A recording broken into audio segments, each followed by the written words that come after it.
Hi, my name is Bolaji from Regent Stays. Regent Stays is a one-stop shop with all of your property solutions.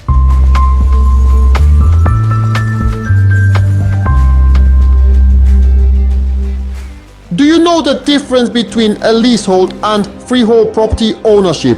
The age-old question, often as confusing as trying to understand why traffic lights are not edible. You see, when it comes to property ownership in the UK, knowing your leaseholds from your freeholds is not just a case of tomato. It's more like trying to distinguish between a tomato and a potato. They're both round, they're both edible, but they're worlds apart in taste and usage. Understanding these differences is crucial before you dive headfirst into the property market. It's the difference between having a house for a lifetime or just for a specific period, between having full control or sharing it with a landlord. Now, don't worry if you're feeling a bit like a deer caught in headlights. We're here to guide you through this maze. So let's dive in and unravel the mystery behind these two types of property ownership. Let's start with freehold property ownership. Sounds like a superhero's title, doesn't it? But in the world of real estate, it's not about capes or superpowers. It's about the full rights to the land and the property that sits on it. Imagine you're a homeowner and your home isn't just the bricks and mortar, but also the land it stands on. It's like you've planted a flag in the ground and declared, "This is mine." You're not just the owner of your house, you're the owner of your little piece of the world. That's freehold property ownership for you. Now, let's dive into some key characteristics of freehold property ownership. First off, it's perpetual. That means it lasts forever, or at least until you decide to sell it. Second, it's absolute. You have full control over your property without any restrictions, except of course for those pesky laws and regulations. Freehold property ownership comes with its share of benefits. For starters, you don't have to worry about the lease running out because there isn't one. You also don't have to deal with a landlord because you are the landlord. Plus, you have the freedom to do whatever you want with your property, whether that's building an extension, planting a garden, or painting your front door a vibrant shade of purple. But like everything else in life, freehold ownership isn't all sunshine and rainbows. It also has its downsides. You're responsible for the maintenance of the property and the land. If the roof starts leaking or the fence falls down, that's on you. You also have to consider that freehold properties often come with a higher price tag. But then again, you are buying a piece of the world, not just a house. So that's freehold property ownership for you, like being the king or queen of your own castle. It's about more than just owning a house. It's about owning a piece of the world and having the freedom to do with it as you please. Now on to leasehold property ownership, which can be a bit more complex.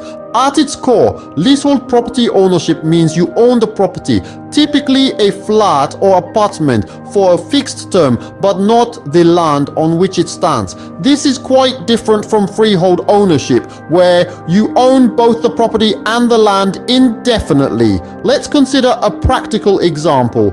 Imagine you're the owner of a flat in a multi-story building. You actually lease your home from the freeholder, who owns the land and the building.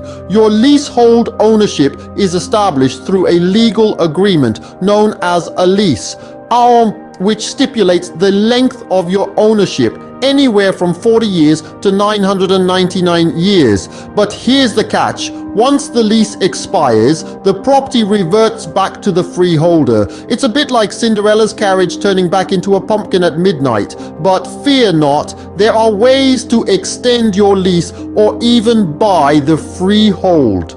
Now, what are the pros and cons of leasehold ownership? On the plus side, it's often cheaper upfront than freehold, and you're usually not responsible for maintaining or repairing the building. That's the freeholder's job. On the flip side, you're subject to ground rent and service charges, which can be unpredictable and escalate over time. You also need the freeholder's permission for significant alterations to your property. And remember, as the lease gets shorter, the property can depreciate in value, which might make it harder to sell or mortgage. So, while leasehold ownership may seem like a perplexing puzzle, it's simply a different way of owning property. It's not without its challenges, but for many, it's a practical and affordable way to get on the property ladder. So leasehold ownership is a bit like renting, but on a much longer time scale. Let's delve deeper into the world of leasehold tenure.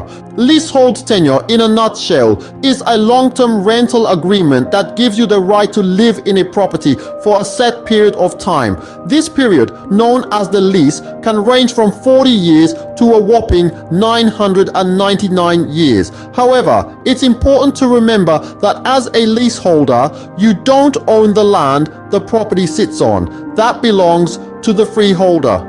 Now, let's talk about ground rent. This is a fee that leaseholders pay to the freeholder as a condition of their lease. It can be a fixed amount or it can escalate over time. It's like a thank you for letting you live on their land. Then we have service charges. These are costs that you, as a leaseholder, are expected to contribute towards. They cover things like maintenance of the building, insurance, and communal areas. Picture this. You're living in a flat and the roof needs fixing. As a leaseholder, you'd likely be chipping in for that repair. And what about lease extensions? Well, as the lease gets shorter, the property can decrease in value. This is known as leasehold depreciation. To prevent this, leaseholders can extend their lease, but this can often come at a hefty price. Imagine you're a homeowner and your lease is running out. You'd need to negotiate with the freeholder to extend it, and this could involve splashing out a significant sum. Leasehold tenure can also impact your ability to make a hefty price. Imagine you're a homeowner and your lease is running out.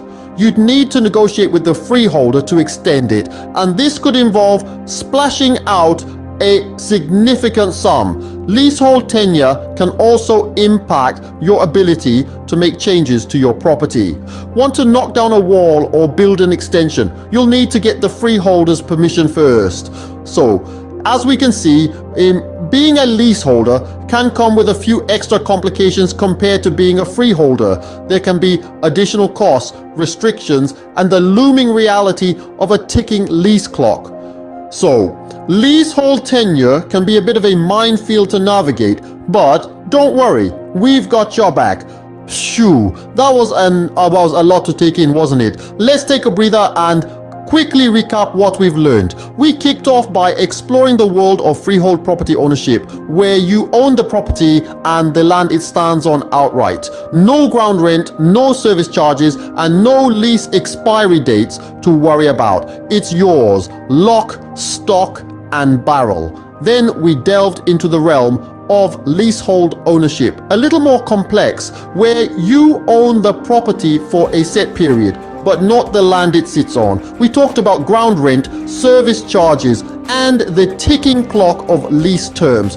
We also took a deep dive into leasehold tenure, breaking it down to its bare bones. It's crucial to understand these differences before you sign on any dotted lines. It's your future home we're talking about after all. Remember, knowledge is power, especially when it comes to property ownership. Until next time, happy house hunting. But overall, 2024 is a good time to invest in property, just as always, but it's good to have the right knowledge and the right skill, as I always say. See you soon.